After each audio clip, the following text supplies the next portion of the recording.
한미 정상회담에서 트럼프 미국 대통령이 한국의 핵 추진 잠수함 건조 허용하겠다 전격 승인했습니다.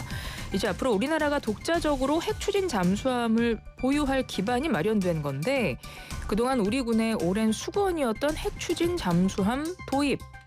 그런데요, 이 핵 추진 잠수함이 구체적으로 뭘까요? 어떤 새로운 기술력이 장착된 무기가 탄생하는 걸까요? 태상호 군사 전문 기자와 이야기 나눠보겠습니다. 기사님 안녕하세요. 예, 안녕하세요. 네. 미국 대통령 승인으로 한국이 세계 7번째 핵 추진 잠수함 보유국에 올라서게 됐다. 이런 기사 나오고 있습니다. 일단 이게 어떤 의미입니까? 예, 저도 오랜만에 깜짝 놀란 군사 소식이었는데요. 현재 핵 추진 잠수함을 운용 중인 국가는 미국, 영국, 프랑스, 인도, 러시아, 중국 6개국이고요. 앞으로 보유하게 될 것이라고 예상되는 국가는 이번 발표를 통해 대한민국, 일본, 호주 등인데 대한민국이 언젠가는 핵 추진 잠수함을 보유하게 되지 않을까라고 예상은 했지만 이번 에이펙 회담에서 한미 양국 정상의 입을 통해서 이 일이 공식화되리라는 것은 아마도 그 누구도 예상하지 못했을 겁니다. 핵 추진 잠수함. 일단 잠수함인데 이게 어떤 잠수함인 거예요? 예, 핵 추진 잠수함 혹은 원자력 잠수함은 그야말로 소형 원자로를 잠수함에 탑재해 핵 연료로 잠수함을 가동시키는 것을 말합니다. 핵 추진 잠수함의 특징은 거의 무한정에 가까운 핵 연료로 가동되기 때문에 재래식 잠수함에 비해서 많은 이점을 가지고 있는데요. 핵 추진 잠수함이지만 근데 일단 종류를 좀 나눠보면 네. 핵 추진 잠수함이지만 핵 무장을 하지 않는 잠수함을 공격 원자력 잠수함이라고 하고요. 핵 추진 잠수함에 재래식 탄두나 핵 무장을 투발할 수 있는 잠수함 발사 탄도미사일, 즉 SLBM 운용이 가능한 잠수함을 탄도미사일 원자력 잠수함, SSBN이라고 크게 두 가지로 나뉩니다. 현재 우리가 어떤 핵잠을 가지게 될지에 대한 자세한 정보는 없지만 장보고 3 배치 3의 총사진을 보면 약 5,000에서 6,000 톤급의 SLBM이 운용 가능한 그러니까 탄도미사일 운영이 가능한 공격 원자력 잠수함을 보유하게 될 것이다라고 예상이 되고 있습니다. 일단 핵 추진 잠수함 아까 말씀하셨듯이 잠수함 내에 소형 원자료를 탑재하는 그런 의미는 결국은 우리 뭐 이렇게 전기 같은 거 발전할 때 원자력 발전소가 있잖아요. 그럼 잠수함에 기본적으로 원자력 발전소 같은 거 하나 넣어서 잠수함이 움직이는데 계속 에너지를 공급할 수 있는 거다. 이렇게 쉽게 이해해도 됩니까? 예, 맞습니다. 그러면 핵 추진 잠수함 그거를 만들어도 된다라고 트럼프 대통령이 승인한 건데 앞서 말씀하신 그러면 이게 아까 SLBM도 이게 탑재 가능한 수준의 잠수함을 만들게 될 것이다라고 하셨잖아요. 예. 근데 그거는 만들 수 있는데 실제 이거를 탑재하는 거는 현실적으로 가능해요, 우리가? 예, 뭐 이미 SLBM은 우리가 2021년에 성공을 시켰고요. 네. 그렇기 때문에 없는 기술이 아니고요. 네. 지금 그 기존에 가지고 있던 잠수함을 대형화시켜서 그 안에 소형 원자로를 넣는 것만 하면 되고요.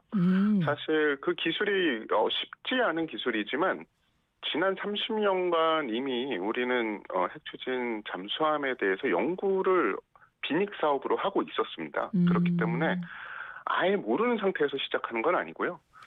가장 난제는 핵 연료를 어떻게 구하느냐였는데 이번에 그 각국 정상이 합의를 했기 때문에 그 문제도 어느 정도 풀렸다라고 볼 수 있죠. 핵 추진 잠수함에 핵무기가 있다 이렇게 생각하시는 분들 되게 많더라고요. 그것은 다른 문제입니다. 핵 무기는 핵 추진 잠수함 자체가 무기가 되는 건 아니고 그냥 동력이 핵 추진이라는 것이고요. 핵 무장을 갖춘 잠수함이 되려면 아까 우리가 얘기했던 SLBM에 핵 탄두가 탑재돼야 되는데 우리는 아직 그런 핵 탄두를 가지고 있지 않습니다. 그렇군요. 그러면 이 핵 추진 잠수함을 우리가 건조해서 이걸 이제 활용하게 되면 현재 쓰고 있는 잠수함과 비교해서 뭐가 달라지는 겁니까? 일단 에너지원이 달라지니까 작전 지속 시간의 차이가 생길 수밖에 없고요. 비교를 해드리면 우리의 최신 잠수함 장보고 3 배치 2 얼마 전에 우리가 진수식을 했던 장영실함 같은 경우를 보면 네. 수중에서 가장 오래 작전할 수 있는 기간이 4주에서 6주 정도라고 예측을 합니다. 왜냐하면 이게 너무 신형함이기 때문에 아직 데이터가 없어요. 하지만 핵잠수함 같은 경우에는 승조원들이 버텨주기만 하고 보급품만 있다면 6개월 지속 작전도 가능합니다. 그리고 수중에서 속도 지속 시간 역시 중요한데 핵추진 잠수함이 디젤 잠수함에 비해 월등히 길고요. 따라서 더 장시간, 더 빠르게 작전을 지속할 수 있다고 보시면 돼요.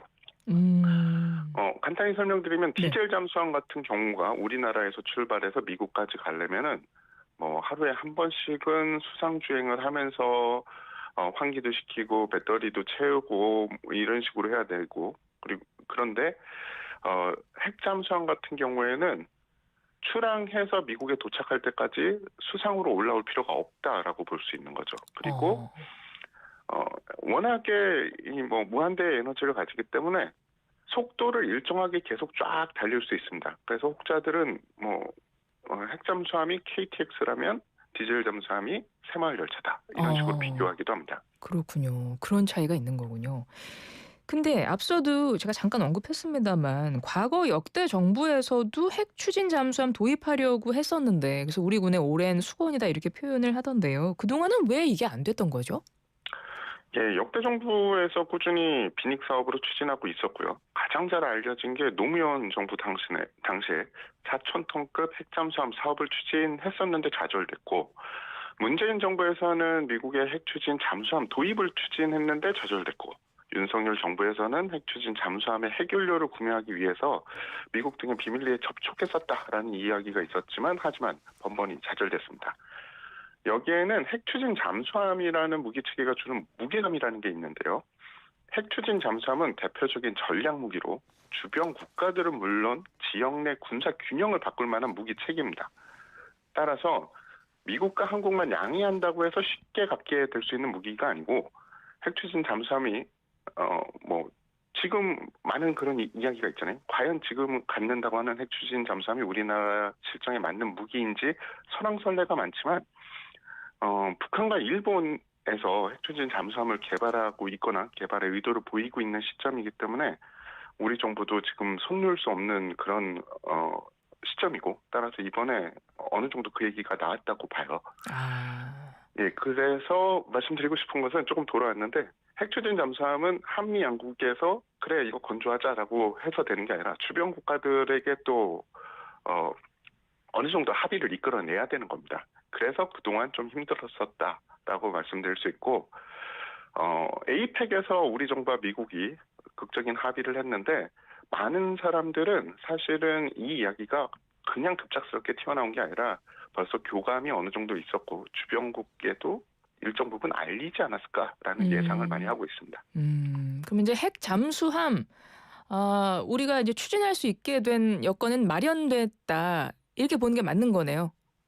예, 일단은 첫 단추는 꼈다라고 그렇죠. 말씀드릴 수 아까 있죠. 다른 나라들도 함께 동의가 필요하다라고 했는데 이미 에이펙 정상회의 그 기간에 이야기가 나왔기 때문에 이건 이제 승인이 됐다 이렇게 보는 건데 근데 보니까 이 핵잠수함을 만드는 게 우리나라에서 만드는 게 아니라 필리조선소에서 만들려고 한 것 같아요. 트럼프 대통령이. 맞습니다. 이 대목에서 트럼프 대통령이 매우 똑똑한 수를 썼다라고 생각을 하는데요. 이미 미국도 대한민국이 핵추진 잠수함을 확보하기 위해서 다른 나라에도 핵연료 구매에 대한 문의를 비밀리에 했다는 것을 알고 있고요. 북한의 움직임과 일본의 움직임이 생각보다 더 빠르게 진행되고 있어서 미국이 도와주지 않아도 언젠가는 대한민국이 자체적으로 핵추진 잠수함을 확보할 것이기 때문에 차라리 미국에서 건조해서 미국이 통제할 수 있는 무기로 만들자라고 판단하지 않았을까라는 예측을 하게 되고요. 미국에서 건조된 전략 무기는 해외에 수출이 돼도 철저히 미국의 통제를 받게 됩니다. 예를 들어서 우리 K1 전차의 초기형이나 아니면은 지금 현재 사용하는 F-35가 미국의 철저한 통제를 받는 것을 생각하시면 될 거고요. 또 하나 미국의 노림수가 일자리 창출과 필라델피아 조선소 중축이라고 볼 수 있을 건데요. 현재 필라델피아 조선소는 잠수함을 건조할 시설이 없기 때문에 잠수함을 건조하려면 증축을 해야 되는데 미국의 입장에서는 증축할 돈을 대한민국에서 지원받을 수도 있는 거죠. 그러니까 정부 관계자도 이게 필리 조선소에서는 이게 군 작전 계획이라는 게 이게 그 당사국에 굉장히 큰 이게 군사적인 정보도 들어가 있고 안보에 굉장히 큰 중요한 거잖아요. 중요한 걸 것 같습니다. 근데 그거를 미국 땅에서 건조하는 거는 조금 어렵지 않나 좀 이런 분석을 내놓으면서 국내 조선소가 현실적인 대안이다라고 밝혔던데 이게 국내 조선소에서 만들 수 있도록 이게 가능할까요? 예, 사실은 핵 연료를 어디서 주입하느냐가 좀 관건이 될 거고, 조선 기술 자체는 대한민국에서 할 수 있다고 보는데, 네. 문제는 장단점이 있어요. 만약에 미국의 조선소에서 건조를 할 경우에는, 미국은 전 세계에서 가장 안전하게 핵 추진 잠수함을 건조한 경험을 가지고 있는 국가입니다. 여태까지 사고율을 보면 중국이나 러시아보다는 미국이 더 안전했기 때문에 네. 그래서 미국에서 건조하게 되면 우리가 초기 실수에 대해서 좀 부담을 지울 수 있게 되는데 군사적 용도 그리고 이후의 유지 보수 그리고 기술적 노하우 등을 보면은 앞서 그 우리 군 관계자가 이야기하셨다는 그 말씀이 네. 맞는 거죠. 그렇죠. 그게 장점이자 단점이 되는 겁니다. 만약에 미국에서 건조할 경우에 우리 군 작전 계획이 어느 정도 변수가 있게 될까요? 정확히 잠수함이 어떤 형태로 건조가 될 건지, 이게 공격형 잠수함이 될지, 어떤 잠수함이 될지 모르기 때문에 정확하게 말씀드리긴 힘들지만, 만약에 핵잠수함이 미국에서 건조가 되든 한국에서 건조가 되든 한국 해군이 운영을 할 때, 우리가 바로 우리 고유의 임무를 수행하지 못하고, 미 해군 핵잠수함이 하던 임무의 일부를 처음에는 인계받아서 수행하지 않을까 싶긴 해요. 그래서 아마도 우리 군 고유의 작전을 처음에 하기는 부담이 되지만 어느 정도 경험을 쌓고 그다음에 고유 작전을 할 수 있겠다라고 생각이 됩니다. 네. 한국의 핵 잠수함 건조, 미국에서 전격 승인을 했고 지금 이제 추진이 될 것 같은데요. 근데 실제로 이게 도입하기까지는 좀 넘어야 할 산들이 많아 보입니다. 기술적인 개발 문제도 있을 뿐만 아니라 한미 원자력 협정, 핵 연료 확보, 조선 기술 이전 같은 이런 복합적인 요소가 얽혀 있다고 하는데요. 이거 전반적으로 가장 큰 걸림돌은 어디에 있다고 보세요? 여러 군데가 있는데, 정치권에서도 계속 나오고 국회에서도 이야기 나오는 게 사실 농축 우라늄에 대한 이야기입니다. 네.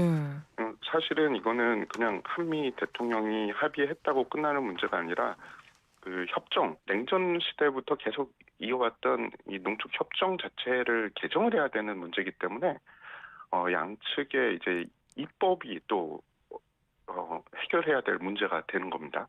그리고 이전에도 모두에서 말씀드린 대로 주변국 간의 이 관계를 또 풀어가는 것도 중요합니다.